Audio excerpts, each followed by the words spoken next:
So you take a look at this new low here in crude oil. You see how it's not translating, and I want to say that I think the reliance on the levels in crude can't be translated really well right now to what we're seeing in the dollar.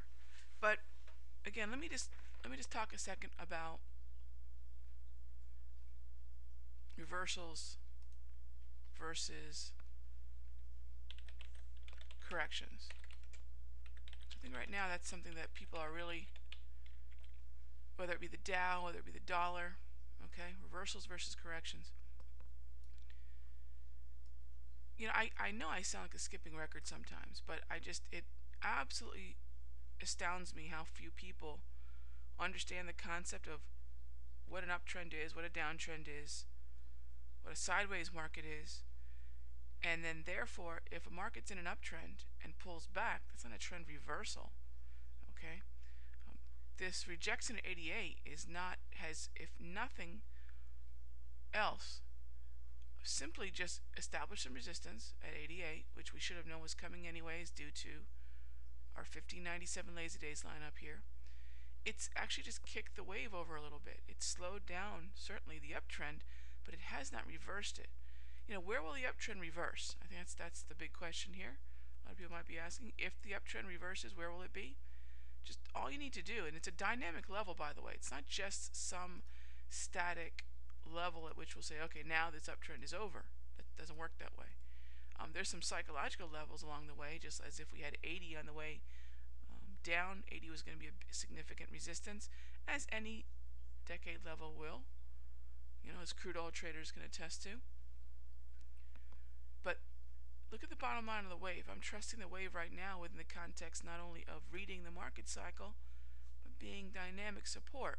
Once that dynamic support is broken, and I'll know that when it breaks the bottom line of the wave, so is the trend. People talk about crude oil. When's that trend going to be broken? We have a long way to go, don't we? I wouldn't even worry about that right now. We're better than $13, $14 away. So we haven't even made it to the wave to start testing the validity of the trend to begin with. Nevertheless, get back above, basically, let's call it $65. Forget 13, 14. That's just to get to the correction point. Maybe $60 here would be a good level to watch as a significant correction. Okay, but as far as the reversal goes, as far as when this uptrend's going to go, possibly positive, again, that's a dynamic level, and that's going to be the top line of the wave. And I think this same conversation becomes really pertinent to the Dow. Let's take a look at the Dow futures so we can see where it is pre-market. Okay, it's down 104.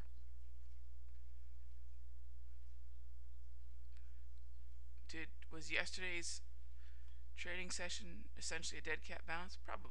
No. Not in the technical way. Technically a dead cat bounce is at the bottom of a trend, but I think psychologically it was just from that. When you talk about a almost 700 point sell-off. But take a look at the trend here. What's going on here with this trend? What is the trend of this market right now?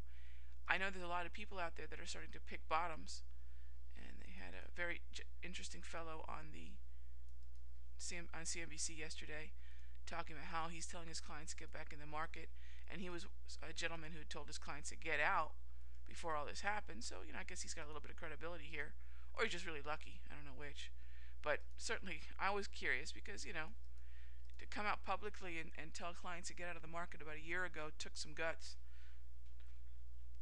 Took definitely some cojones. So I think what's interesting is he's telling people, hey, now's the time. And I believe that.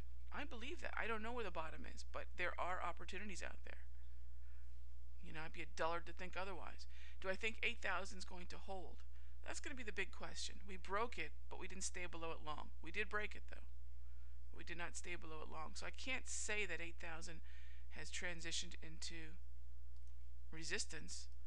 But what I can say along our lines of this conversation of continuation versus reversal, we've had some little bumps or some little temporary transitions within the context of this downtrend, and I just kind of drew in this little falling wedge here that we're trading within. You look in the market memory, we're in transition once again, but the wave is still intact in terms of resistance, right? And we're still heading down at a clock angle, even though it tries to transition. We're still heading down at a clock angle that keeps this downtrend intact, and it would behoove a lot of people to understand that. For some folks, they're better off waiting for the market to start to rally rather than worrying about the first 10 or 15% that they're going to give up. For a lot of people, they're probably going to be better off to see the wave break, say 9,015 or 9,100 before they start thinking they want to get in. But this is a erratic market. We're into holiday season. It's hard to trust the price action, on something like the Dow.